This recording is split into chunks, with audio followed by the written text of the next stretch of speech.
আসসালামু আলাইকুম ওয়া রাহমাতুল্লাহি ওয়া বারাকাতুহু। শুরুতে আল্লাহ রাব্বুল ইজ্জা ওয়াল জালালের দরবারে শুকরিয়া জ্ঞাপন করছি, যিনি আমাদেরকে ঈদ উৎসবের মতো এমন চমৎকার একটি নিয়ামত দান করেছেন।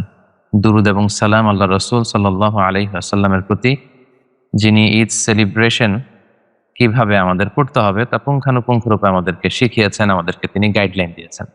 সম্মানিত সুধী, আপনারা বাংলাদেশ থেকে কিংবা বাংলাদেশের বাইরে থেকে যে যেখান থেকে আজকের এই প্রোগ্রামটিতে যুক্ত হয়েছেন, আমি শুরুতে আপনাদেরকে রিকোয়েস্ট করে রাখবো প্রোগ্রামটি আপনারা আপনাদের ফেসবুক ওয়ালে শেয়ার করে দিবেন, যাতে করে এই আলোচনাটি থেকে যেন উপকৃত হতে পারে ইনশাআল্লাহ। আজকের একটি নির্ধারিত টপিক রয়েছে আমাদের আলোচনা, সেটি হচ্ছে ইসলামের দৃষ্টিতে ঈদ উল ফিতর উদযাপন। ঈদ শব্দটা শুনলে আমাদের কেমন যেন একটা আনন্দ উৎসব, একটা ভালো লাগা আমাদের মধ্যে কাজ করে, কারণ ঈদ শব্দের অর্থই হচ্ছে আনন্দ, খুশি বা আনন্দ। আবার ঈদের আরেকটা অর্থ হচ্ছে যেটা বারবার ফিরে আসে, আদা ইয়াউদু থেকে, যেহেতু বছর ঘুরে এটা বারবার আমাদের মাঝে ফিরে আসে, এজন্য ঈদকে ঈদ বলা হয়। এবং আমাদের যে ধর্মীয় উৎসব দুটি, ঈদ উল ফিতর এবং ঈদ উল আজহা, এই উৎসব দুটি বেসিক্যালি চাঁদের সাথে সম্পৃক্ত আমরা জানি। কারণ আমরা যখন সিয়াম পালন শুরু করেছি, সেটাও আমরা চাঁদ দেখে শুরু করেছি, এবং ঈদ উদযাপন, ঈদ সেলিব্রেশন, এটাও কিন্তু চাঁদের সাথে সম্পৃক্ত। কারণ আল্লাহর হাবিব সাল্লাল্লাহু আলাইহি ওয়াসাল্লাম ইরশাদ করেছেন সহিহ বুখারীর বর্ণনায়, সুমু লিরুইয়াতিহি ওয়া আফতিরু লিরুইয়াতিহি, অর্থাৎ তোমরা চাঁদ দেখে সিয়াম পালন শুরু করবে এবং চাঁদ দেখে তোমরা সিয়াম ভঙ্গ করে ঈদ উদযাপন শুরু করবে। অর্থাৎ এটা মুন সাইটিং এর সাথে সম্পৃক্ত।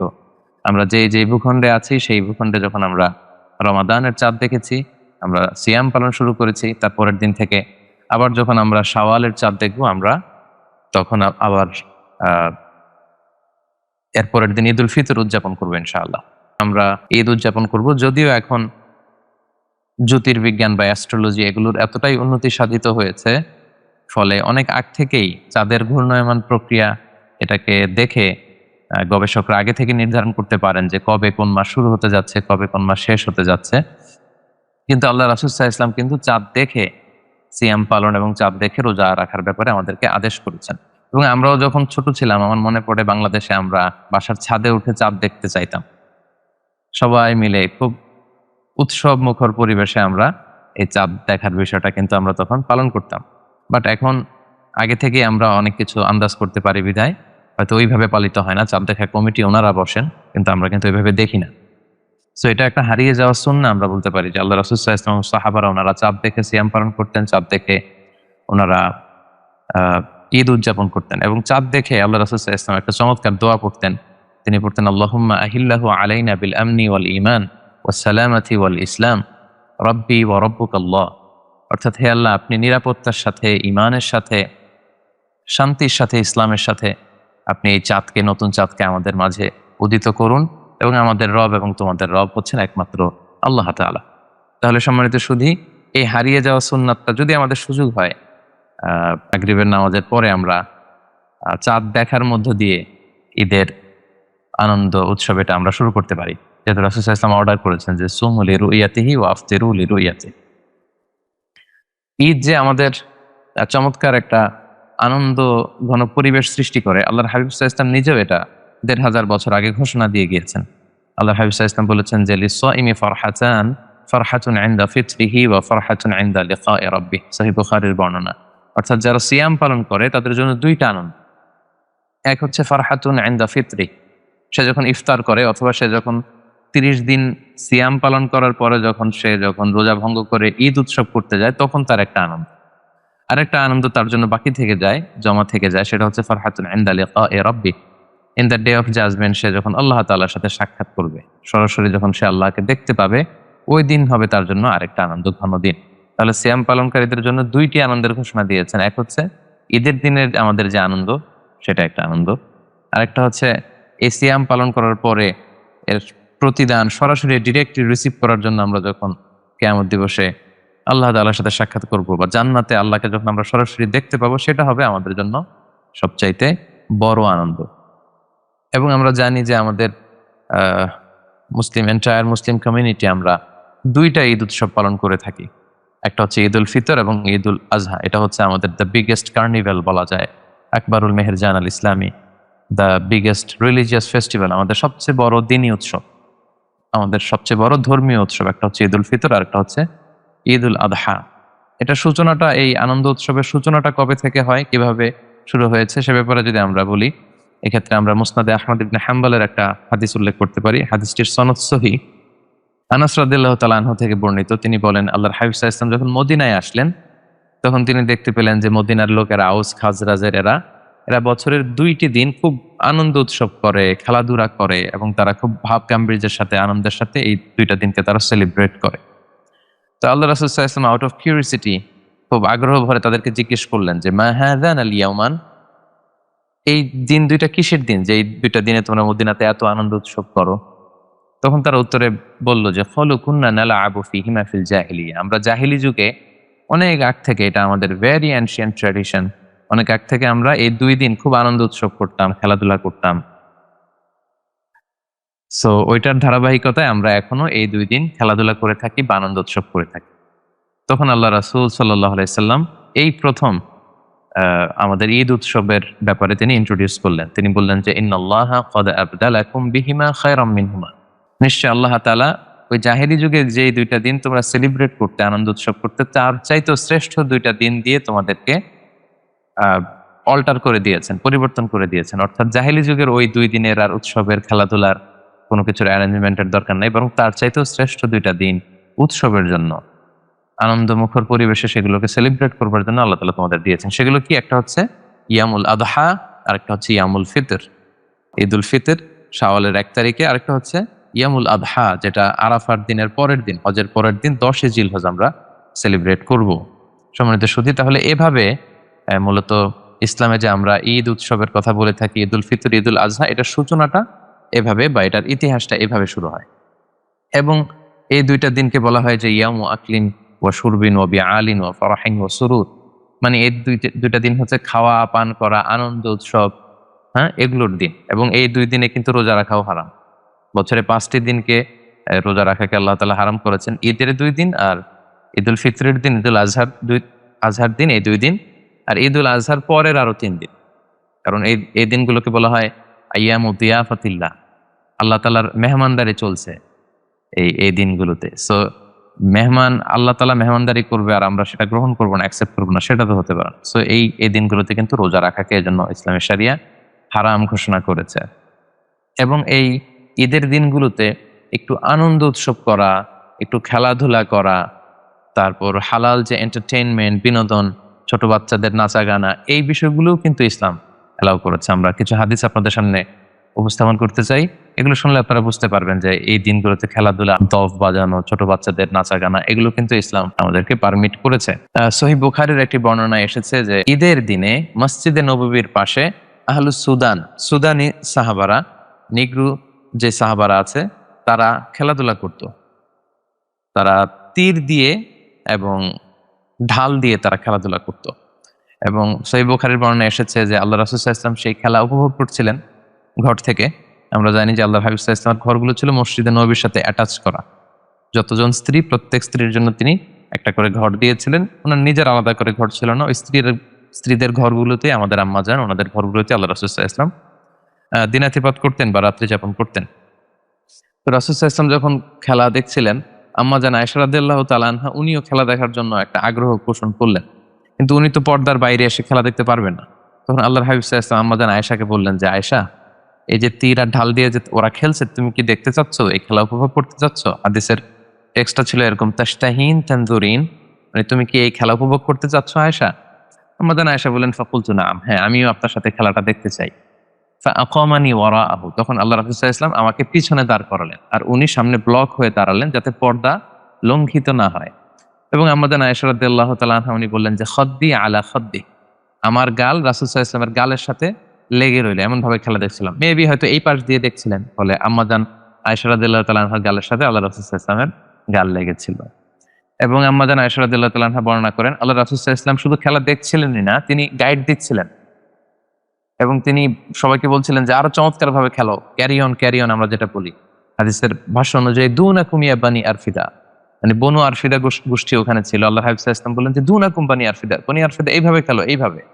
আমরা যখন ফুটবল মাঠে যখন ফুটবল খেলা দেখি, তখন খেলোয়াড়দের সাথে সাথে কিন্তু আমরাও উত্তেজিত হয়ে পড়ি। গোল যখন হয় তখন আমরাও চিৎকার করে কিছু একটা বলার চেষ্টা করি। তো রাসূল সাল্লাল্লাহু আলাইহি ওয়াসাল্লাম খেলা দেখছিলেন, উপভোগ করছিলেন, পাশাপাশি তিনি গাইডও করছিলেন যে ক্যারি অন, এভাবে এভাবে।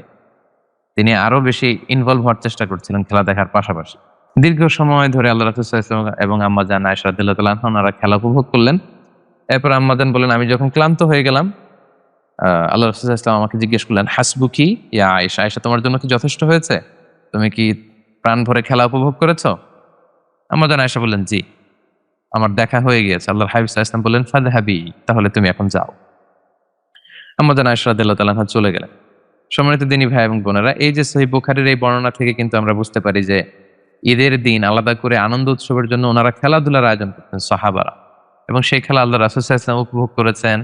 আমাদের প্রিয় আম্মা জান আল্লাহ রাসূল সাল্লাল্লাহু আলাইহি ওয়াসাল্লামের প্রিয়তমা সহধর্মিণী আয়েশা রাদিয়াল্লাহু তাআলা আনহা উনিও উপভোগ করেছেন। তাহলে এই হাদিস থেকে আমরা বুঝতে পারি এই দিন একটু খেলাধুলা, একটু আনন্দ উৎসব, এগুলোর শুধু সুযোগ আছে বলবো না, এগুলো ইসলাম আরো ইন্সপায়ার করেছে, আমরা এভাবে বলতে পারি। আরো একটি বর্ণনা থেকে আমরা পাই যে আল্লাহ রাসূল সাল্লাল্লাহু আলাইহি ওয়াসাল্লাম ঈদের কোনো একদিন, এই বর্ণনাটি খুব সম্ভবত এসেছে, এটাও সহিহ বুখারীতে এসেছে, ঈদের কোনো একদিন আম্মা জান আয়েশা রাদিয়াল্লাহু তাআলা আনহার ঘরে আল্লাহ রাসূল সাল্লাল্লাহু আলাইহি ওয়াসাল্লাম যখন গেলেন, তখন আনসারী দুইটা ছোট্ট মেয়ে তারা কবিতা পাঠ করছিল, নেচে গেয়ে কবিতা, বআজ যুদ্ধের যে কবিতা এগুলো পাঠ করছিল, সাথে তারা দফ বাজাচ্ছিল। In the mean time Abu Bakr রাদিয়াল্লাহু তাআলা আনহু তিনি ঘরে প্রবেশ করলেন। ঘরে প্রবেশ করে দেখলেন যে রাসূল সাল্লাল্লাহু আলাইহি ওয়াসাল্লাম শুয়ে আছেন, আর পাশে দুইটা আনসারী ছোট্ট মেয়ে তারা দফ বাজিয়ে নেচে গেয়ে বুয়াস যুদ্ধের যে কাহিনী, অর্থাৎ জাহিলি যুগে আউস এবং খাজরাজের একটা ঐতিহাসিক যুদ্ধ ছিল যেটা অনেক লম্বা সময় ধরে চলছিল, সেটার গান বা কবিতা তারা আবৃত্তি করছিল। আবু বকর রাদিয়াল্লাহু তাআলা আনহু এই দৃশ্য দেখে তিনি রেগে গেলেন। তিনি বললেন, আমি ইজমারাতু শাইতানি ফি বাইতি রাসূলিল্লাহ, আল্লাহর রাসূলের ঘরে শয়তানের মিজমার, মিউজিক বা বাজনা, বের হও তোমরা। আবু বকর রাদিয়াল্লাহু তাআলা আনহুকে যখন রেগে যেতে দেখলেন আল্লাহ রাসূল সাল্লাল্লাহু আলাইহি ওয়াসাল্লাম, আল্লাহ রাসূল সাল্লাল্লাহু আলাইহি ওয়াসাল্লাম উঠে আসলেন। উঠে এসে বললেন, দা'হুমা ইয়া আবা বকর, হে আবু বকর, থাক, ছেড়ে দাও না, ছাড়ো না, অসুবিধা নেই, কারণ ইন্না লিকুল্লি কওমিন ঈদান ওয়া হাযা ঈদুনা, নিশ্চয়ই প্রতিটি জাতি গোষ্ঠীর আনন্দ উৎসবের একটা দিন থাকে, যে দিনে তারা খুব বেশি আনন্দ উৎসব করে, উৎফুল্ল থাকে, তাদের উচ্ছ্বাস প্রকাশ করে। তো আমাদের মুসলিম কমিউনিটির জন্য আজকের দিনটা হচ্ছে সেই আনন্দ উৎসবের দিন। সো তারা একটু আনন্দ উৎসব, একটু দফ বাজানো, কবিতা আবৃত্তি করে এগুলো করতেই পারে, তাদেরকে ছাড়ো।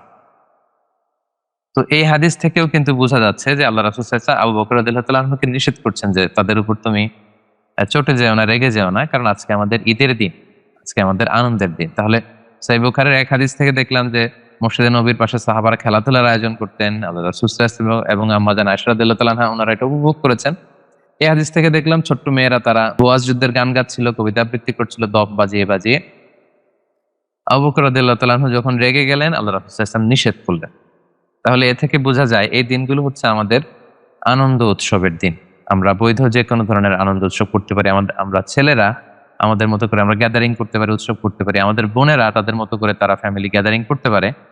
কিন্তু এখানে প্রাপ্তবয়স্ক কোনো নারী পুরুষ মিক্স আপ করে, মিক্সিং করে, ফ্রি মিক্সিং করে গ্যাদারিং গুলো করা যাবে না।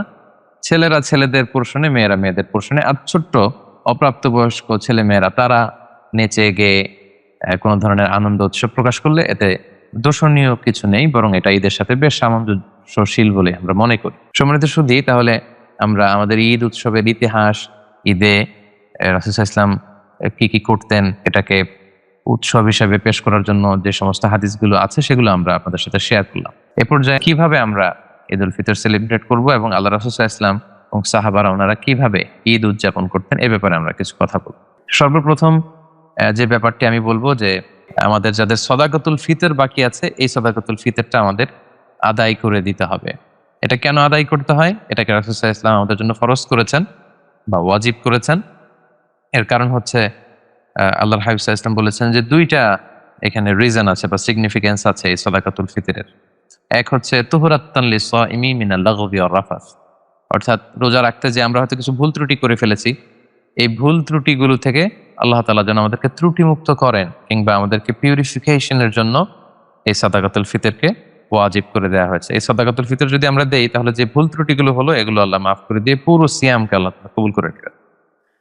সাদাকাতুল ফিতরের আরেকটা সিগনিফিকেন্স হচ্ছে তু'মাতান লিল মাসাকিন, মিসকিনদের, যারা সুবিধা বঞ্চিত, অসহায়, অসচ্ছল, গরিব মিসকিন, ঈদের দিনে তাদের ঘরে যেন পর্যাপ্ত খাবার থাকে, এটা এনশিওর করা। অর্থাৎ আমরা আমাদেরকে যাদেরকে আল্লাহ তাআলা সচ্ছলতা দিয়েছেন, আমরাই শুধু ঈদ সেলিব্রেট করব, আনন্দ উৎসব করব, আর যারা অসচ্ছল তারা ঈদ উদযাপন করতে পারবে না, খাবার দাবার খেতে পারবে না, এটা তো আসলে সুন্দর হয় না ব্যাপারটা। ইসলাম আমাদেরকে এরকম উৎসাহিত করে না, আমাদেরকে বলেছে যে সবার ঘরে ঘরে যাতে আনন্দ পৌঁছে যায়, এজন্য সাদাকাতুল ফিতরের এই ব্যবস্থাপনা করা হয়েছে। তাহলে দুইটা কারণ, এক হচ্ছে আমাদের রোজার ভুল ত্রুটি মাফ করে দেয় এর মাধ্যমে, আরেকটা হচ্ছে তু'মাতান লিল মাসাকিন, মিসকিনরা, গরিব মিসকিনরাও যাতে ওই দিন তাদের ঘরে ফুড এনশিওর করার জন্য তারাও যাতে কিছু খেতে পারে এবং এই ঈদকে আনন্দের সাথে উদযাপন করতে পারে। এবং আল্লাহর হাবিব সাল্লাল্লাহু আলাইহি ওয়াসাল্লাম বলেছেন যে এটা ঈদগাহে যাওয়ার আগেই দিয়ে দিতে হবে। মান আদ্দাহা ক্বাবলা সলাতি ফাহিয়া যাকাতুন মাকবুলা। ঈদগাহে যাওয়ার আগে যে সাদাকাতুল ফিতর দেয় সে প্রকৃত সাদাকাতুল ফিতরের সওয়াবই পেল। আর ওমান আদ্দাহা বা'দা সলাতি ফাহিয়া সাদাকাতুম মিনাস সাদাকাত, যে ঈদের নামাজের পরে যদি কেউ এই সাদাকাতুল ফিতর দেয়, এটা নরমাল চ্যারিটি, সাধারণ ডোনেশন বা দান হিসেবে গণ্য হবে। সাদাকাতুল ফিতরের যে সওয়াব সেটা সে আর হাসিল করতে পারলো না। সো আমরা এখনো যারা সাদাকাতুল ফিতর আদায় করেনি, এটা যেন আমরা করে ফেলি। আল্লাহ রাসূল সাল্লাল্লাহু আলাইহি ওয়াসাল্লাম খাদ্য দিয়ে এটা আদায় করতে বলেছেন। আমাদের বাংলাদেশের যে খাবারগুলো মানুষ খায়, এই খাবারগুলো দিয়ে আপনি আদায় করতে পারেন এক সওয়াব পরিমাণ, তাহলে আমরা সাদাকাতুল ফিতর আদায় করে ফেলবো। এটা হচ্ছে ফার্স্ট এন্ড ফরমোস্ট রিমাইন্ডার আজকের জন্য। এবং ঈদুল ফিতরের সালাত কিছুটা দেরি করে পড়া মুস্তাহাব স্কলাররা বলেছেন, কারণ আর ঈদুল আজহার সালাত তাড়াতাড়ি পড়া হচ্ছে মুস্তাহাব, কারণ ঈদুল আজহার দিন ঈদের নামাজের পরও বড় একটা ওয়াজিব কাজ আছে, সেটা হচ্ছে কুরবানি। সো ঈদুল আজহা আগে আগে পড়তে হয়, আর ঈদুল ফিতর একটু দেরি করে পড়া মুস্তাহাব, কারণ হচ্ছে যাতে বেশি সংখ্যক লোক যাদের সাদাকাতুল ফিতর বাকি আছে তারা সেগুলো আদায় করে যেন ঈদগাহে আসতে পারে, এজন্য ঈদুল ফিতরের সালাত কিছুটা বিলম্ব করে পড়া মুস্তাহাব। আরেকটি বিষয় হচ্ছে মাগরিবের সালাতের পরপরই আল্লাহর বড়ত্বের ঘোষণা দিব, যেটাকে আমরা আত-তাকবীর বলি। আত-তাকবীর, আমরা তাকবীর দেব। ঈদুল আজহার তাকবীরটা এটা 5 দিন ব্যাপী, 9 তারিখ ফজর থেকে 13 তারিখ আসর পর্যন্ত, কিন্তু ঈদুল ফিতরের তাকবীর হচ্ছে শাওয়ালের চাঁদ দেখার পর থেকে মুসল্লায় যাওয়ার আগ পর্যন্ত। এবং এই তাকবীরের ব্যাপারে সূরাতুল বাকারায় আল্লাহ তাআলা ইরশাদ করছেন, যে আয়াতটি দিয়ে আমি আমার কথা আজকে শুরু করেছি, সেটা হচ্ছে ওয়ালিতুকাব্বিরুল্লাহ ওয়ালিতুকমিলুল ইদ্দাতা ওয়ালিতুকাব্বিরুল্লাহ আলা মা হাদাকুম ওয়া লাআল্লাকুম তাশকুরুন। অর্থাৎ প্রথমে তোমরা ওয়ালিতুকমিলুল ইদ্দা, তোমরা ইদ্দত পূরণ করবে, অর্থাৎ সিয়ামের যে পূর্ণ সময় 29 দিন বা 30 দিনের যে সিয়াম, এটা শেষ করবে। করার পরে ওয়ালিতুকাব্বিরুল্লাহ, তোমরা আল্লাহর বড়ত্বের ঘোষণা দিবে। কেন? আলা মা হাদাকুম, এই যে আল্লাহ তাআলা তোমাদেরকে হেদায়েতের উপর অটল রেখেছেন, সিয়াম পালনের সুযোগ দিয়েছেন, কিয়াম করার সুযোগ দিয়েছেন, রমাদানে ইবাদতের সুযোগ দিয়েছেন, এটা শুকরানা স্বরূপ আমরা যেন আল্লাহর নামের বড়ত্বের ঘোষণা দেই। আমরা আরব বিশ্বে প্রথমে 3 বার আল্লাহু আকবার, এরপর লা ইলাহা ইল্লাল্লাহ, এরপর আল্লাহু আকবার ওয়া লিল্লাহিল হামদ, এভাবে আমরা তাকবীর পড়ে থাকি। আরব বিশ্বে পড়েছি, মালয়েশিয়াতে এভাবে পড়ে, বাংলাদেশে 2 বার আল্লাহু আকবার, তারপর লা ইলাহা ইল্লাল্লাহ, আবার 2 বার আল্লাহু আকবার, তারপর ওয়া লিল্লাহিল হামদ। এগুলো সবগুলোই সহিহ হাদিস দ্বারা প্রমাণিত। আপনারা যে কোনো একটা তাকবীরের বাক্য পড়ার মধ্য দিয়ে আপনারা তাকবীর দিতে পারেন। মালয়েশিয়াতে এইভাবে তাকবীর পড়ে, আল্লাহু আকবার, আল্লাহু আকবার, আল্লাহু আকবার, লা ইলাহা ইল্লাল্লাহু, আল্লাহু আকবার, আল্লাহু আকবার ওয়া লিল্লাহিল হামদ। খুব চমৎকার একটা মেলোডিতে তারা ঈদের সালাতের আগে ইমাম মুয়াজ্জিনরা সবাই মিলে পড়ে, পাশাপাশি মুসল্লিরাও সবাই পড়ে। চমৎকার একটা ইবাদতের ভাব গাম্ভীর্যময় পরিবেশের মধ্যে তারা ঈদ সেলিব্রেট করে। এই তাকবীরটা যেন আজকে মাগরিবের সালাতের পর থেকে আমরা শাওয়ালের চাঁদ দেখার পরপরই যেন আমরা দেই। ঈদের সালাতের ক্ষেত্রে ঈদের দিন সকালবেলা গোসল করা হচ্ছে মুস্তাহাব। রাসূল সাল্লাল্লাহু আলাইহি ওয়াসাল্লাম গোসল করেছেন ঈদের দিন, এটা হাদিসে পাওয়া যায় না। তবে সালফে সালেহিনের পরবর্তী তাবিঈন, তাবিঈরা, ওনারা অনেকে এটা নিজেরা এটা প্র্যাকটিস করতেন, ওনারা গোসল করতেন। জুমার দিন গোসল করা সুন্নাহ এবং ঈদের দিন গোসল করাও এটা উত্তম। যদি আপনি গোসল করে ঈদের সালাতে অংশগ্রহণ করেন সেটা সুন্দর, এবং আমরা এটাতে অভ্যস্ত, মোটামুটি আমরা সবাই গোসল করেই তারপর ঈদের সালাতে যাই। তারপর লুবসু আহসানি সিয়াব, সুন্দর জামা কাপড় পরা। নতুন জামা যদি থাকে তাহলে সেটা ভালো, আর নতুন জামা যদি না থাকে তাহলে আগের যে জামাগুলো আছে সেগুলোই আমরা ধুয়ে আয়রন করে সুন্দর একটা পোশাক পরে আমরা ঈদের সালাতে যাবো ইনশাআল্লাহ। ঈদের দিন পারফিউম দেয়া সুন্নাহ, আতর দেয়া সুন্নাহ। আল্লাহ রাসূল সাল্লাল্লাহু আলাইহি ওয়াসাল্লাম সবসময় আতর ব্যবহার করতেন আমরা জানি, এবং তিনি বলতেন যে আরবাউন মিন সুনানিল মুরসালিন, 4টা সুন্নাত আছে যেগুলো সব নবীদের মধ্যে পাওয়া যায়। এর মধ্যে একটা হচ্ছে আল উতুর, এই আতর ব্যবহার করা, সুগন্ধি ব্যবহার করা। আল্লাহ রাসূল সাল্লাল্লাহু আলাইহি ওয়াসাল্লাম হাতের এইখানে সুগন্ধি ব্যবহার করতেন তালুতে, ফলে যার সাথে মুসাফা করতেন তাতে সবার সাথে বিষ্ণু নবী সাল্লাল্লাহু আলাইহি ওয়াসাল্লামের ব্যবহার করা হাতের সুগন্ধি চলে যেত। তিনি কপাল সিটি করে মাঝখানে আতর ঢেলে দিতেন, সাহাবারা বলতেন যে আতর বেয়ে বেয়ে পড়ছে, আমরা দেখতাম। তিনি যেখানে সিজদা দিতেন সেখানে আতরের ঘ্রাণ লেগে থাকতো। রাসূল সাল্লাল্লাহু আলাইহি ওয়াসাল্লাম সুগন্ধি ব্যবহার করতেন, আমরা ঈদগাহে যাওয়ার আগে সুগন্ধি ব্যবহার করতে পারি। এরপর ঈদুল ফিতরের সালাতে যাওয়ার আগে, ঈদগাহে যাওয়ার আগে মিষ্টি মুখ করে যাওয়া সুন্নাত। আল্লাহর হাবিব সাল্লাল্লাহু আলাইহি ওয়াসাল্লাম খেজুর খেয়ে যেতেন বেজোড় সংখ্যক, 1, 3, 5, 7 এরকম। তিনি খেজুর খেয়ে তারপরে ঈদগাহে যেতেন। আর ঈদুল আজহার দিন রাসূল সাল্লাল্লাহু আলাইহি ওয়াসাল্লাম ঈদগাহে যাওয়ার আগে, সালাতের আগে কিছু খেতেন না, বরং ঈদের সালাতের পরপরই তিনি কুরবানি করতেন, এবং কুরবানির গোশত দিয়েই তিনি সেদিন ওনার প্রথম খাবারটা, ফুডটা বা মিলটা তিনি নিতেন। ঈদগাহে যারা যাব, আপনারা খেজুর যদি বাসায় থাকে 1, 3, 5, 7 বেজোড় সংখ্যক খেজুর খেয়ে ঈদগাহে আপনারা যেতে পারেন। খেজুর না থাকলে পায়েস, ফিন্নি, যে কোনো ধরনের মিষ্টান্ন আমরা খেয়ে তারপরে ঈদগাহে যাব।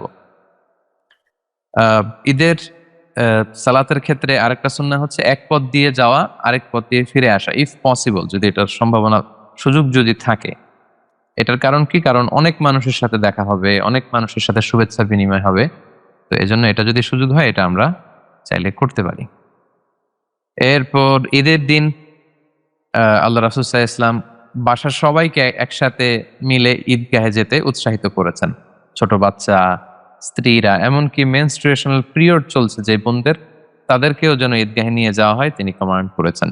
এর কারণ কি? কারণ এটা হচ্ছে আমাদের একটা ফেস্টিভ্যাল, একটা রিলিজিয়াস ফেস্টিভ্যাল। এটা আমাদের the biggest festival of Muslim community. So আমরা ঈদ উৎসব করবো, আমাদের বোনেরা, আমাদের বাচ্চারা ঘরে থাকবে এমনটা না, সবাই মিলে যেন আমরা ঈদগাহে যাই। আরব বিশ্বে আমরা সেটাই দেখেছি, নারী পুরুষ সবাই মিলে ঈদগাহে এসে, মসজিদে এসে ঈদ উদযাপন করছে। মালয়েশিয়াতেও আমরা এটা দেখেছি। আমাদের বাংলাদেশেও জাতীয় মসজিদ বাইতুল মোকাররমেও নারীদের জন্য আলাদা নিচের ফ্লোরে ব্যবস্থাপনা আছে, ওনারা সেখানে আলাদা অজুখানা আছে, আলাদাভাবে প্রবেশ পথ সেখানে পড়তে পারেন। আমাদের জাতীয় যে ঈদগাহ, জাতীয় ঈদগাহ ময়দানেও বোনদের জন্য আলাদা ঈদের সালাত পড়ার ব্যবস্থাপনা আছে। তো তার মানে রাষ্ট্রীয়ভাবেও কিন্তু আমাদের নারীদের ঈদের সালাতের ব্যবস্থাপনা আছে। তো এক্ষেত্রে শর্ত হচ্ছে তাদের সেফটি, সিকিউরিটি, তাদের পর্দা, এই বিষয়গুলো এনশিওর করতে হবে। এগুলো যদি এনশিওর করা যায়, তাদের ঈদগাহে বা মসজিদে যাবে, প্রবেশ পথ ভিন্ন, তাদের অজুখানা ভিন্ন, তাদের সেফটি, সিকিউরিটি, তাদের হেজাব, এগুলো যদি এনশিওর করা যায়, আমাদের অন্যান্য জেলাতেও আমরা আস্তে আস্তে চাইলে কিন্তু এটা পালন করতে পারি। যাতে করে মেয়েদের অংশে মেয়েরা সালাত পড়লো। এবং এটা গুরুত্বপূর্ণ এজন্য কারণ ইমাম সাহেব ঈদের খুতবায় উম্মার বিভিন্ন ক্রাইসিস নিয়ে, বিভিন্ন সামর্থ্য, সম্ভাবনা, এগুলো নিয়ে কথা বলবে। আমাদের পুরো বছর ব্যাপী বিভিন্ন বিষয় নিয়ে গাইড করবেন, আমাদেরকে বিভিন্ন বিষয় নাসিহত করবেন। তো এটা শুধু আমরা পুরুষরা শুনবো, আমাদের বোনেরা শুনবে না, নারীরা এত বড় সেলিব্রেশনকে মিস করবে, এটা আসলে ইসলাম চায় না। সো তাদের সেফটি, সিকিউরিটি, নিরাপত্তা, ফিতনার আশঙ্কা যদি না থাকে, আমরা কিন্তু আমাদের বোনদেরকে নিয়েও যেখানে ব্যবস্থাপনা আছে, আমরা একসাথে আনন্দের সাথে ঈদ উদযাপন করতে পারি। আমরা সবাই জানি যে ঈদের সালাত হচ্ছে 2 রাকাত। আমাদের বাংলাদেশে অতিরিক্ত 6টি তাকবীর দেয়া হয়। প্রথম রাকাতে 3 তাকবীর, পরের রাকাতে 3 তাকবীর। প্রথম রাকাতে সানা পড়ার পরে কেরাত শুরুর আগে 3 তাকবীর, আর দ্বিতীয় রাকাতে কেরাত শেষ করার পরে রুকুতে যাওয়ার আগে 3 তাকবীর। বাট আরব বিশ্ব সহ মালয়েশিয়াতে বা অন্যান্য অনেক জায়গায় 12 তাকবীর, 13 তাকবীর, কয়েকটা নিয়মই আছে। এইভাবে সালাত আদায় করা হয়। সো কনফিউশনের কিছু নেই। যেখানে যেই মাযহাব বা যে আমলটা প্রচলিত আছে, আপনারা সেটা করতে পারেন, কারণ এগুলো সহিহ সুন্নাহ দ্বারাই সাব্যস্ত। মালয়েশিয়াতে শাফি মাযহাবের অনুসারী, ফলে 12 তাকবীরের ঈদের সালাত হয়। প্রথম রাকাতে দেখা যায় যে 7 তাকবীর, পরের রাকাতে 5 তাকবীর। আর হাম্বলি আর মালিকি মাযহাবে ওনারা 13 তাকবীরে পড়েন, প্রথম রাকাতে 7, পরের রাকাতে 6। সো এভাবে আমরা ঈদুল ফিতরের সালাত আমরা আদায় করব। এবং আল্লাহ রাসূল সাল্লাল্লাহু আলাইহি ওয়াসাল্লাম ঈদুল ফিতরের সালাতে হাদিসে এসেছে যে প্রথম রাকাতে সূরা আ'লা পড়তেন, সাব্বিহ ইসমা রাব্বিকাল আ'লা। দ্বিতীয় রাকাতে গাশিয়া পড়তেন, সূরাতুল গাশিয়া। আরেক বর্ণনা এসেছে প্রথম রাকাতে সূরা কাফ পড়তেন এবং দ্বিতীয় রাকাতে তিনি সূরাতুল কামার পড়তেন। এগুলো আবশ্যকীয় কিছু না, যেহেতু হাদিস আমরা পাই, আমাদের প্রিয় নবী সাল্লাল্লাহু আলাইহি ওয়াসাল্লাম তিনি এভাবে ঈদের সালাত পড়তেন। আমরা চাইলে এই সূরাগুলো দিয়ে পড়তে পারি। ঈদের সালাতের পরে আরেকটা যে ব্যাপার রয়েছে সেটা হচ্ছে ঈদের খুতবা। এটা ঈদের খুতবা দেয়া সুন্নাহ। এবং একটু আগে আমি বলেছি যে একজন ট্রু খতিব, ভালো খতিব, একজন যোগ্য খতিব, তার কাজ হচ্ছে পুরা মুসলিম উম্মার সমস্যার সম্ভাবনা নিয়ে উম্মাকে ইনস্ট্রাক্ট করা, গাইড করা। তো এই খুতবাগুলো ওই রকমই হওয়া উচিত এবং এই খুতবা শোনা সুন্নাহ। আমরা যেন মনোযোগ দিয়ে খুতবাগুলো শুনি এবং খুতবার পরে আমাদের ঈদের সালাতের, ঈদুল ফিতরের সালাতের যে আনুষ্ঠানিকতা, এটা শেষ হয়ে যায়। এরপর আমরা শুভেচ্ছা বিনিময় করতে পারি। সাহাবারা ঈদের দিন একে অপরের সাথে দেখা হলে ওনারা পড়তেন তাকাব্বালাল্লাহু মিন্না ওয়া মিনক, অর্থাৎ আল্লাহ তাআলা আমাদের পক্ষ থেকে তো আপনাদের পক্ষ থেকে আমাদের নেক কাজগুলো কবুল করে নিক। এই যে পুরো মানে রমাদানে, লং পিরিয়ড অফ টাইমে, হোল দ্য রমাদানে আমরা সিয়াম, আমাদের কিয়াম, আমাদের তেলাওয়াত, আমাদের সাদাকা, এগুলো করলাম। আল্লাহ তাআলার কাছে আমরা দোয়ার মতো করে এটা কিন্তু বলতে পারি যে তাকাব্বালাল্লাহু মিন্না ওয়া মিনক, মানে আল্লাহ তাআলা আমার ইবাদত, আপনার ইবাদত, এগুলো কবুল করে নিক। এটা ছাড়াও সুন্দর, সৌজন্যমূলক যে কোনো ভদ্র ভাষার ডিসেন্ট কোনো ওয়ার্ড দিয়ে আমরা শুভেচ্ছা বিনিময় করতে পারি। আমাদের বাংলাদেশে আমরা সাধারণত ঈদ মুবারক বলে অভ্যস্ত। এটা খুবই সুন্দর একটা ফ্রেজ, খুবই সুন্দর শব্দ। ঈদ মুবারক মানে ঈদ আমাদের জন্য বরকতময় হোক, মানে full of blessings and mercy হোক। চমৎকার একটা শুভেচ্ছা বিনিময়ের বাক্য, আমরা এটা বলতে পারি। অন্যান্য দেশে, অন্যান্য কালচারে যে সমস্ত শব্দ বা শব্দগুচ্ছের মাধ্যমে, ফ্রেজের মাধ্যমে শুভেচ্ছা বিনিময় করা হয়, আমরা এগুলো সবগুলোই করতে পারি, এতে কোনো বিধি নিষেধ নেই ইনশাআল্লাহ। তবে সাহাবারা তাকাব্বালাল্লাহু মিন্না ওয়া মিনক এটা পড়তেন। আমরা যেন এই সুন্নাহর সাথেও যাতে বা সাহাবাদের এই শুভেচ্ছা পদ্ধতির সাথেও যেন আমরা পরিচিত হই, আমরা চাইলে এটাও মুখস্থ করে একে অপরের সাথে শুভেচ্ছা বিনিময় করতে পারি। পাশাপাশি আমাদের দেশে মুসাফাহা করা, মুআনাকা করা, এগুলো সবগুলোই প্রশংসিত, এগুলো সবগুলোই করা যেতে পারে, এতে কোনো সমস্যা নেই। আমাদের বাংলাদেশে ঈদের সালাতের পরে দল বেঁধে গ্রামে দেখা যায় যে লোকজন কবর জিয়ারত করতে যায়। এটা ঈদের দিনের জন্য এরকম খাস করে নেয়া, অনেক স্কলাররা এটাকে মাকরুহ বলেছেন। যেহেতু ঈদ হচ্ছে একটা আনন্দের দিন, কবরে গেলে মানুষের কান্না আসে। হ্যাঁ, যাদের রেগুলার বেসিসে কবর জিয়ারত করার অভ্যেস আছে, সবসময় কবর জিয়ারত করা যায়। কবর জিয়ারত করা সুন্নাহ, কবর জিয়ারত করা এটা একটা ইবাদত এবং ইবাদত হতে হবে শরীয়তের দেখানো পন্থায়। সো ঈদের দিনের জন্য খাস মনে করা, এরকম মনে করে এটা করা উচিত নয়, এটাকে অনেকে মাকরুহ বলেছেন। আর কারো যদি আদাত, অভ্যেস থাকে যে প্রতিদিনই তিনি তার মায়ের কবরের সামনে যে জিয়ারত করেন, তাহলে সেটা তিনি করতে পারেন ইনশাআল্লাহ।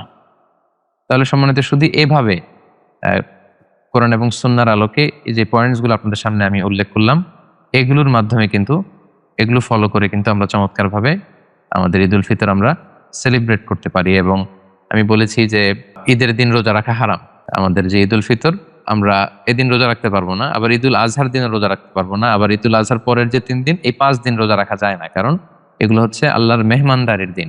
আল্লাহ তাআলা হচ্ছেন, তিনি হচ্ছেন আমাদেরকে মেহমানদারি করাচ্ছেন। সো এই দিনে খাওয়া পান করা, আত্মীয়দের বাসায় বেড়াতে যাওয়া, শুভেচ্ছা বিনিময় করা, উপহার, একে অপরকে উপহার দেওয়া, এগুলো হচ্ছে ঈদের সৌন্দর্যকে আরো বেশি করে ফুটিয়ে তোলে। সো আমরা ঈদের দিন রোজা রাখতে পারবো না। তবে ঈদুল ফিতরের পরে যে মাসটা, মানে ঈদুল ফিতর যে মাসে, অর্থাৎ শাওয়াল মাস, এই শাওয়াল মাসে কিন্তু আল্লাহর হাবিব সাল্লাল্লাহু আলাইহি ওয়াসাল্লাম 6টা রোজা রাখতেন। সো যেহেতু এটা কানেক্টেড, এজন্য আমি একটু করে বলে রাখি। আবু আইয়ুব আনসারী রাদিয়াল্লাহু তাআলা আনহুর বর্ণনায় এসেছে যে আল্লাহর হাবিব সাল্লাল্লাহু আলাইহি ওয়াসাল্লাম বলেছেন, মান সামা রমাদানা সুম্মা আতবাআহু সিত্তাম মিন শাওয়ালিন কানা কাসিয়ামিদ দাহর। যে ব্যক্তি রমাদানের সিয়াম পালন করলো, এরপর শাওয়াল মাসে আবার 6টা রোজা রাখলো, সেজন্য সারা বছর ব্যাপী রোজা রাখলো। সুবহানাল্লাহ বিহামদি। অনেক বড় একটা সুযোগ আমাদের। রমাদান রোজা রেখে কেউ শাওয়ালের 6 রোজা রাখলে, সারা বছর রোজা রাখলে যে সওয়াব, সে পরিমাণ সওয়াব, রিওয়ার্ড আল্লাহ তাআলা তার আমলনামায় দিয়ে দিবেন। এই শাওয়ালের 6 রোজা আপনি ঈদের পরের দিন থেকে শুরু করে টানা একসাথেও 6টা রাখতে পারেন, ভেঙে ভেঙেও রাখতে পারেন। পুরো শাওয়াল মাসের মধ্যে 6টা রাখতে পারলেই এই শাওয়ালের নফল 6 রোজার এই সওয়াব কিন্তু আমরা হাসিল করতে পারি। তো সম্মানিত সুধীমণ্ডলী, এই ছিল ইসলামের দৃষ্টিতে ঈদ উদযাপনের ব্যাপারে আমার সংক্ষিপ্ত কিছু রিমাইন্ডার, কিছু আলোচনা। এখানেই আজকের ঈদ উদযাপনের ব্যাপারে আলোচনা শেষ করছি। হাদা মা ইনদি ওয়াল ইলমু ইনদাল্লাহি আলাইহি তাওয়াক্কালতু ওয়া ইলাইহি উনীব। সুবহানাকাল্লাহুম্মা বিহামদিকা আশহাদু আল্লা ইলাহা ইল্লা আনতা আস্তাগফিরুকা ওয়া আতুবু ইলাইক।